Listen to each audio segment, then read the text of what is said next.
So here's what we want to do. Here's what we want to do at Speed of Wealth. We want you to become the banker. You become the banker and start banking on yourself a little bit, all right? So here's what we're going to do. Let's move you into this banking position. Now this is very hard to understand, but let's say you can borrow money. Okay? Let's say you earn 9% on the money you borrow. That's right. And let's say you pay 6% on that money. You're paying 6% on money you borrow, and you're earning 9% at the same time.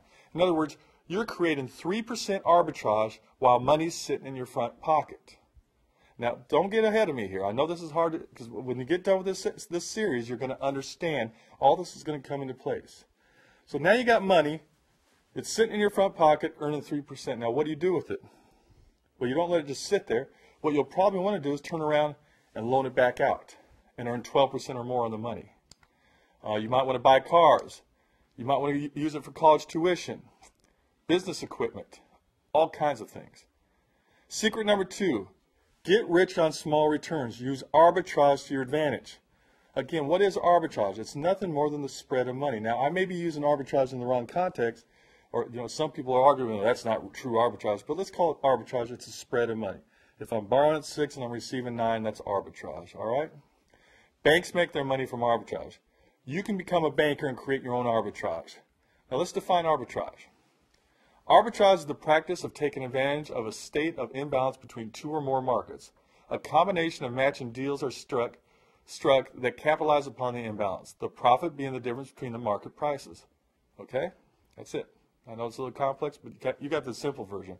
Well, if I borrow at 6, Wade, and I get 9, I'd create arbitrage.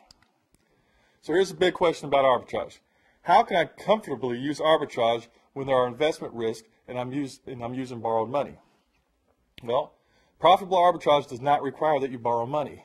Okay? If you do borrow money, you can grow your wealth significantly, even if you get the same return on your money. I'm going to prove that to you in a moment. Okay?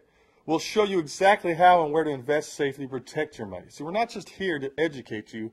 We are going to bring investment opportunities to you that create this arbitrage.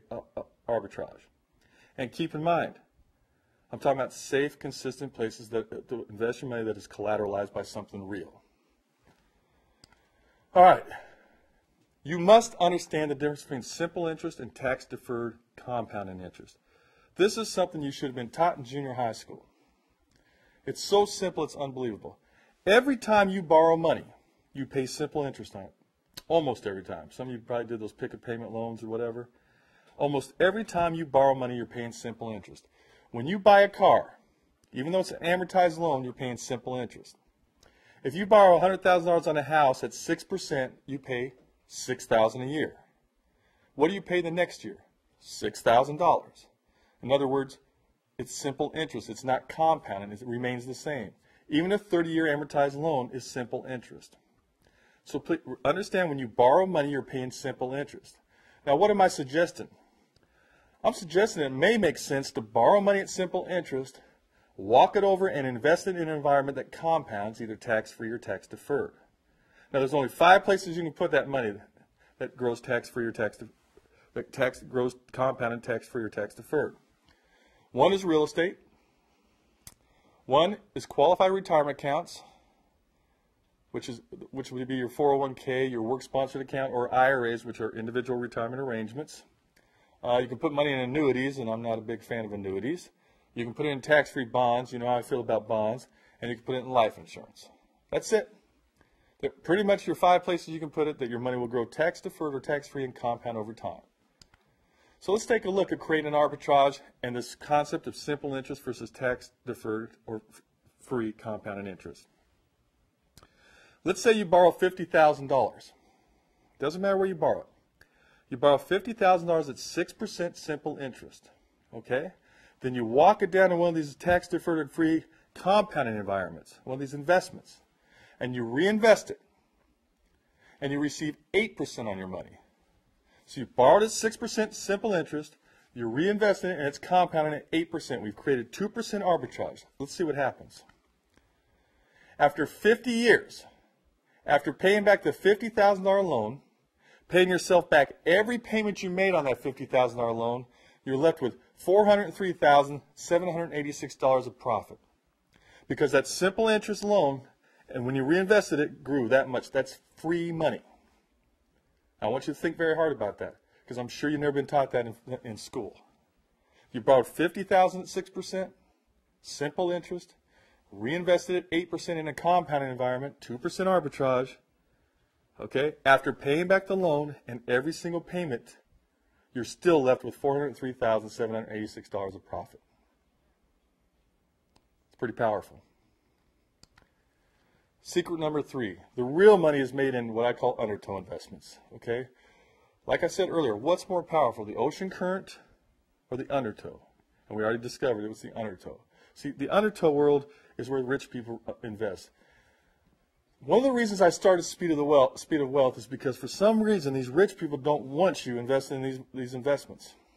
They want to kind of hoard them to themselves. To be honest with you, the government's not very pleased if you invest in some of these places. They kind of want that mutual fund industry to, keep going strong. Okay. So one of the reasons my wife and I put this together is, why is it okay for rich people to get these kind of returns, but not for Middle America? And we said, why don't we bring these types of investments to Middle America? And that's exactly what we're doing today. And that's what we do in the rest of our segments. So let me give you a little taste of some of these. First of all, again, do you think Warren Buffett has an IRA or 401k plan? Yet that's what you're doing in Middle America, okay? Conventional wisdom does not work in today's economy, guys.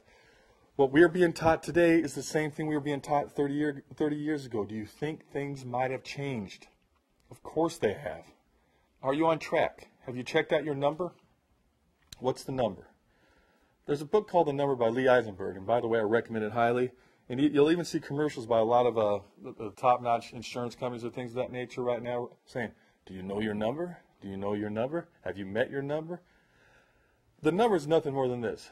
How much money do you have to accumulate to retire comfortably? Now, when I say comfortably, I want to ask you a question. How many of you out there would like to have what Lee Eisenberg says is a lifestyle regression or lifestyle relapse? In other words, if you're making $100,000 now in your working years, how many of you want to only have $50,000 in your retirement years of income a year? In other words, don't all of you want to have the same or better lifestyle in retirement as you enjoy now? So what you have to do is come up with what your number is. How much money do you need to accumulate at a specific interest rate, factor in inflation, to make sure you're comfortable in retirement? All right? We'll get into the number a little bit more in our more advanced classes. I actually break that down and I show examples of the number and why you'll probably freak out a little bit.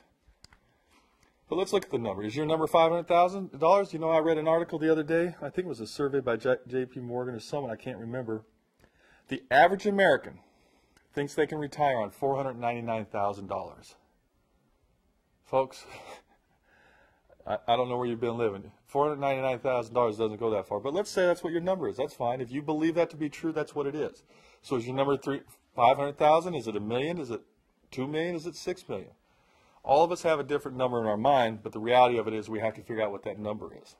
Folks, I'm not telling you to quit doing your mutual funds, or your stocks, or the bonds, or those type of investments.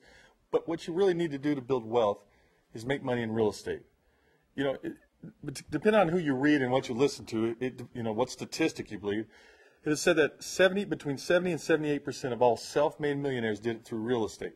Now, I'm not talking about buying rental properties, okay? Yeah, it could make you a millionaire. Unfortunately, I see a lot of people go broke doing that. Or buying fix and flips. By the way, fix and flips, that's not an investment, folks. That's a job. Okay, you're just creating yourself a job. When we're talking investments, folks, we're talking about your money working for you. And fix and flips isn't that. Okay? I'm talking about playing with the big boys. And we'll get more into that. The big boys, who do you think makes the most money in real estate? Developers. So why don't you become the developer? Or why don't you help the developer? And there's all kinds of levels I can teach you. Once you become a member of the Speed of Wealth Club, you're going to learn how to do this stuff. It's so simple, but people aren't teaching these things.